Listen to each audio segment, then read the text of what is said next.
지금 전 세계적으로 목회자들에게 또 교회에 아름다운 영향을 주는 인물이 있습니다. 미국의 세들백 교회를 담임하고 계시는 릭 웨렌 목사님이라는 분인데, 이분의 목회의 세 가지 특징만 소개하면, 첫 번째는 교회 중심이 아니고 전도를 받아야 될 수요자, 구도자 중심의 전도 계획, 교육 계획, 예배 계획을 세운다는 겁니다. 굉장히 큰 의미가 있죠. 코로나19 이후에 우리도 군인사역연구소를 중심으로 전에 군인들이 많으니까 군인들에게 가장 필요한 게 뭔가, 가장 적합한 전도 방법이 뭔가를 개발할 수 있으면 좋겠다 기도하면서 기대해 봅니다. 수요자 중심의 목회 계획. 두 번째는 파도 타기를 잘하는 목회. 그게 뭐냐 하면, 바다에 이게 서핑 보드를 달차려고 그러면 이 파도를 뚫고 나간다기보다 그 파도를 타고 가야 된다고 그래요.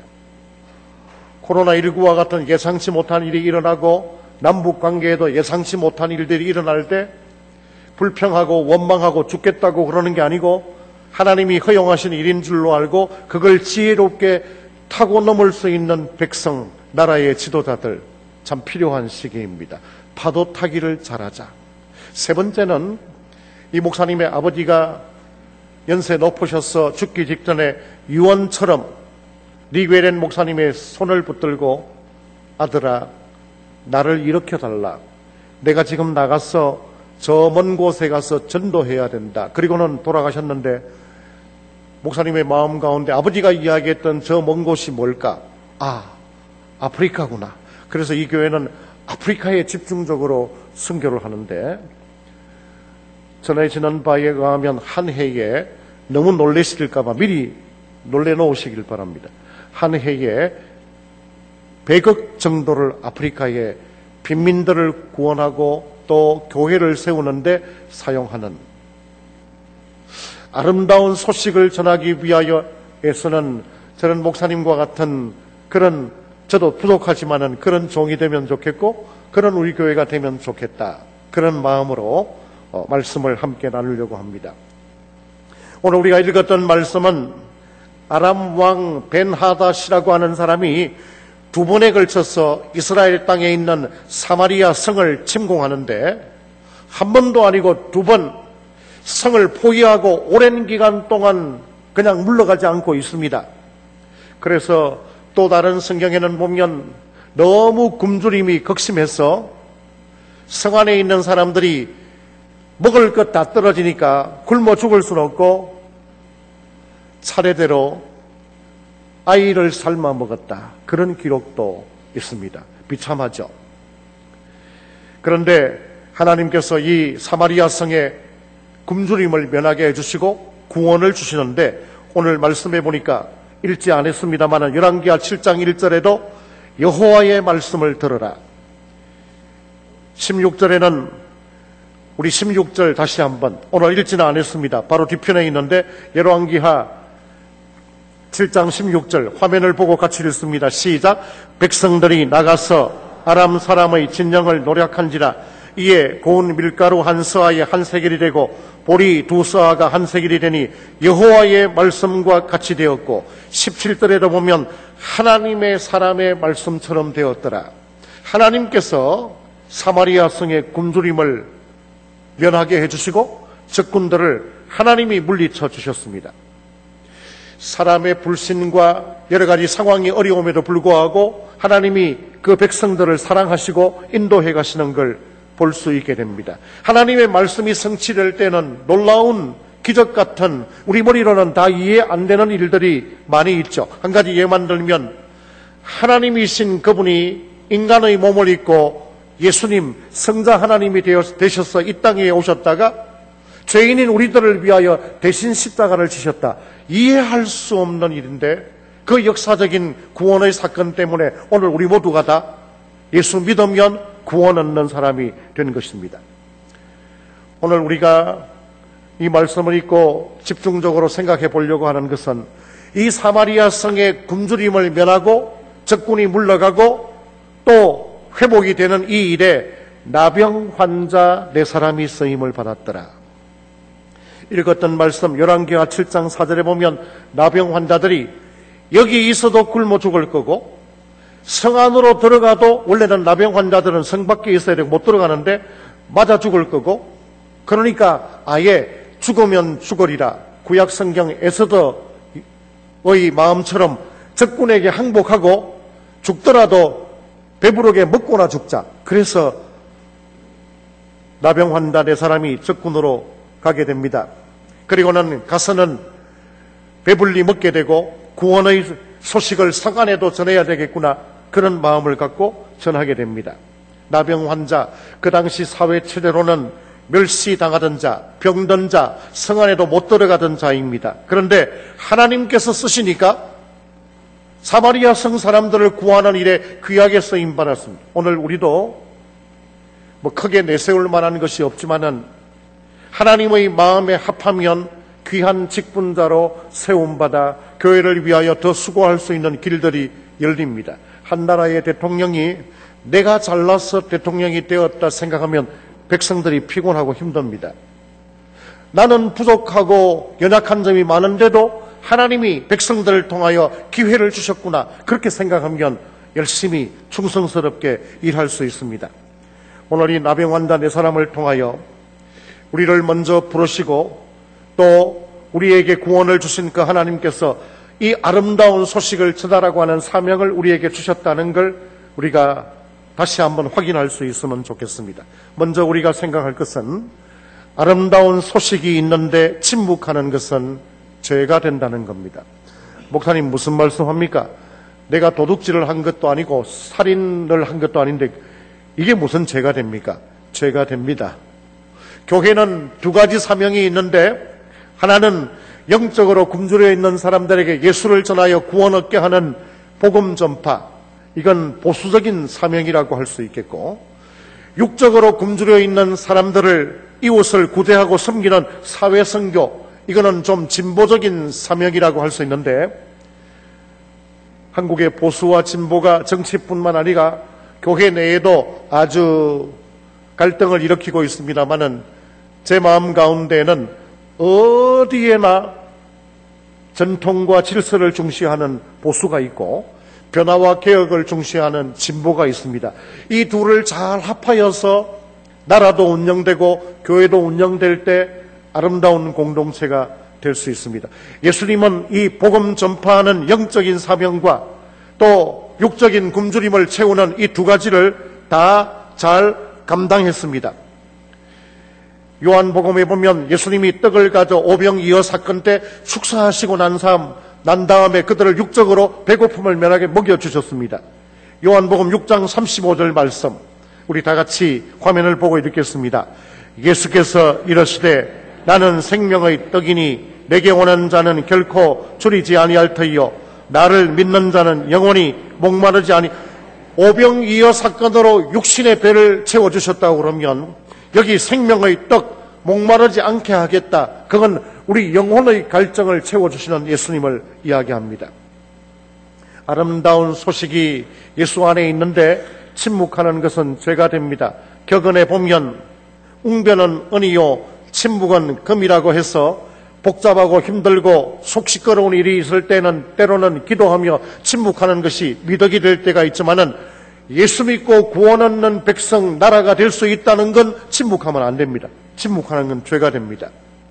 아름다운 소식이 있는 날 아름다운 이 복음을 이 나병 환자들이 전하지 않고 자기들만 배불리 먹고 은금과 옷을 숨겨놓고 그래서는 안 됩니다. 성 안에 전해야 합니다.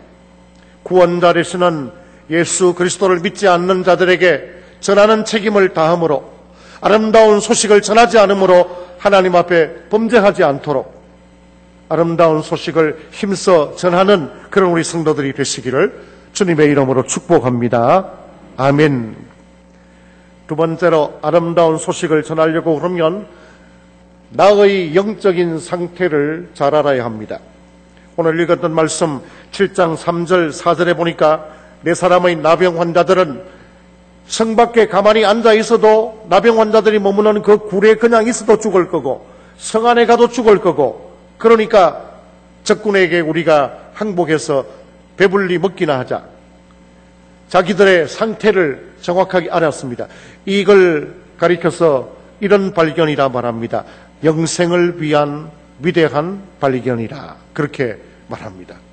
영생을 위한 위대한 발견, 화면에 보시면 나와야 하는데 영생을 위한 위대한 발견입니다. 모든 사람들이 다 죄인인데 깨닫지 못하는 경우들이 많이 있습니다. C.S. 루이스라고 하는 분은 우리 시대를 가리켜서 이렇게 말합니다. 우리 시대의 최대의 문제는 구도의 정신을 과거보다도 많이 상실했고, 영적인 위기가 왔는데도 모르는 경우가 많고, 진리를 찾는 사람이 적다는 거다. 영적인 부분들이 분명히 있습니다. 우리나라의 여러 모습들, 코로나19의 여러 정황들을 볼 때 눈에 보이는 게 있습니다. 그러나 눈에 보이는 것 이면에 영적인 세계가 있습니다.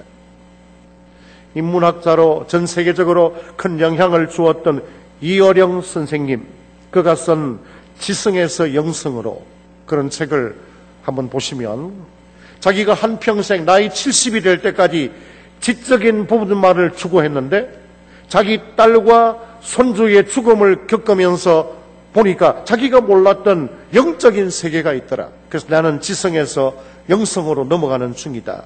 그런 글입니다. 한국교회 성도들 열심과 기도와 봉사하는 장점이 있지만은 두 가지 단점을 예를 든다고 그러면, 하나는 설교를 듣고 예배는 참여했는데 말씀의 변화가 적다는 것과, 두 번째는 참 내가 전도하는 일은 다른 사람에게 말하는 것은 참 두렵고 떨린다. 그래서 영혼 구원하는 일을 진지하게 고민하지 않는 것, 그런 단점이 있지 않겠나 평가를 받습니다. 내가 진심으로 예수 그리스도를 나의 구원자라고 믿는다고 그러면 예수 안 믿는 내 가족에게, 내 직장의 동료에게 어떻게 전도하지 않고 그냥 지나칠 수 있겠냐. 그냥 두면 멸망받아 하늘나라의 백성이 될 수 없는데 간절함이 있어야 합니다. 나의 영적인 상태를 알아야 이 일이 가능합니다. 영적인 상태를 발견하는데 개인적인 노력도 필요합니다. 말씀을 묵상한다든지, 새벽부터 쉬지 않고 기도한다든지, 맡은 일에 최선을 다한다든지 개인적으로 노력해야 됩니다. 그리고 또 나의 영적인 상태는 다른 사람과의 관계에서 내가 다른 사람의 권면을 아픈 충고로 할지라도 잘 받아들이는가, 그건 그 영적인 상태가 괜찮은 겁니다. 내가 다른 사람을 비난하고 그러기보다 위로하고 권면하고 칭찬하기를 즐기는가, 그러면 영적인 상태가 괜찮은 겁니다. 나의 영적인 상태를 잘 점검해서 예수님을 통하여 구원 얻는다는 이 아름다운 소식을 전하는 성도가 되어야 합니다. 특별히 앞으로 더 귀한 직분을 맡아 섬기고자 하는 마음들이 있는 분들은 내가 예배를 정말 하나님이 기뻐하시는 모습으로 잘 드리는가, 주중에 적어도 우리 교회는 성도들에게 주중에 적어도 2, 3회 이상씩 새벽 기도에 참여하라고 권면하는데 내가 그런 영적인 나의 태도를 잘 갖추고 있는가, 그런 영적인 자기 점검이 늘 있어야 아름다운 소식을 전할 수 있습니다. 세 번째로, 아름다운 소식을 잘 전하려고 그러면 주님의 은혜를 깨달아야 합니다. 오늘 읽었던 말씀 6절에 보니까 주께서 아람 군대의 귀에 이스라엘이 헷 사람과 애국 왕들을 돈 주고 연합군을 구성해서 쳐들어오는 것처럼 환청으로 들리게 하셔서 다 도망가게, 그걸 주께서 하셨더라. 적군이 후퇴하고 먹을 것, 은금과 입을 걸 다 남기도 그냥 도망가도록 하신 게 주께서 하셨더라. 주님의 은혜입니다. 기독교의 핵심 가치는 주께서 나를 구원하셨다는 것입니다. 내 능력과 자격과 내 공로로 구원받은 것이 아닙니다. 부족한 날 위하여 예수님이 땅에 오시고 십자가를 지시고 구원해 주셨구나. 에베소서 2장 8절 9절 말씀을 같이 읽겠습니다. 너희는 그 은혜에 의하여 믿음으로 말미암아 구원을 받았나니 이것이 너희에게서 난 것이 아니요 하나님의 선물이라. 행위에서 난 것이 아니니 이는 누구든지 자랑하지 못하게 합니다. 내가 열심히 선하게 잘 살고 좀 공덕을 쌓아야 구원받을 텐데, 그런 걸 가리켜서 공로 중독증이라 그럽니다. 구원받는데 우리의 공로는 하나도 포함된 게 없습니다. 그러나 구원받은 자로서 내가 선하게 진리 위에 서서 이웃과 나라를 섬기는 일을 구원받은 이후에 사람으로서 당연히 해야 될 일입니다. 때로는 우리가 이런저런 일들 때문에 힘없이 살아갑니다. 이 코로나가 언제까지 달릴래나? 옛날 코로나 택시는 이미 폐기 처분되고 멈췄는데 이건 끝이 안 보이네. 죽겠다. 그런 생각이 들어서 힘이 빠집니까? 최근 한 주간 동안 지나면서 가족들 간에 속상한 일들이 있었습니까? 그래서 힘 빠집니까? 나라의 일을 하다가 여러 가지 내 마음 같지 않는 사람들 때문에 힘이 빠집니까? 그럴 필요 없습니다. 내가 힘들고 절망스러운 순간 하나님이 알고 계시거든요. 왜 내게 이런 일들을 허용하셨을까? 하나님의 뜻을 살피고 생각하면 이것 또한 하나님의 은혜이구나 발견하고 감사할 수 있게 됩니다. 하나님의 은혜라고 모든 걸 느끼고 감사해야 아름다운 소식을 전할 수 있게 됩니다. 주의 은혜를 깨달아야 아름다운 소식을 전하는 자가 된다. 마지막 네 번째로 아름다운 소식을 전하려고 그러면 이웃의 필요를 발견해야 합니다. 오늘 나병 환자 4사람 자기들이 굶어 죽을 수밖에 없다는 걸 발견하는 게 영생을 위한 위대한 발견이라고 그러면 성 안에 있는 사람들도 우리처럼 먹을 게 입을 게 필요하겠구나라고 발견한 건 섬김을 위한 위대한 발견이라 그렇게 말할 수 있습니다. 이웃의 필요를 발견해야 됩니다. 그 다음에 섬김을 위한 위대한 발견이죠. 여러분, 우리 인생에 큰 비극을 하나만 예를 든다고 그러면 이게 비극이 아니라고 생각하는 분들이 있다고 그러면 오늘 회개해야 돼요.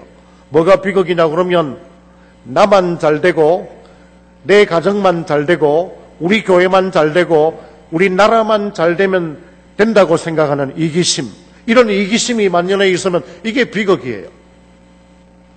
나도 잘 되어야 되지만은 혹 나는 못 되더라도 이웃은 잘 되어야 되고 우리나라도 잘 되어야 되지만은 혹 우리나라는 좀 잘 못 되더라도 힘들고 어려움에 처해 있는 종교적인 탄압을 받는 인권 유린이 있는 그런 나라들은 좀 일이 풀려가야 되고 이기적인 마음만 나만 잘 되면 이건 비극입니다.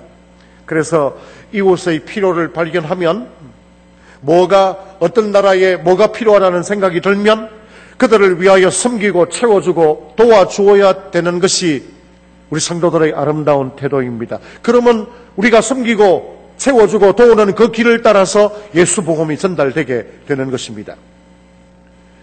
무명청교도의 기도를 제가 한번 읽어드리겠습니다.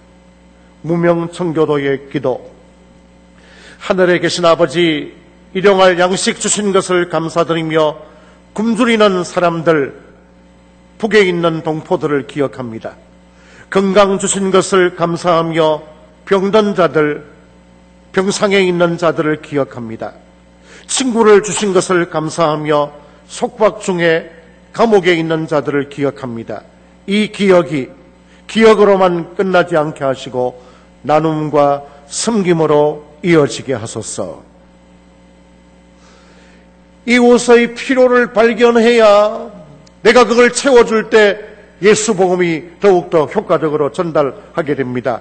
이웃의 필요에 마음과 눈과 귀를 열고 손을 펴서 그들의 필요를 채워줄 때 아름다운 예수 소식을 전할 수 있는 기회를 붙들게 됩니다.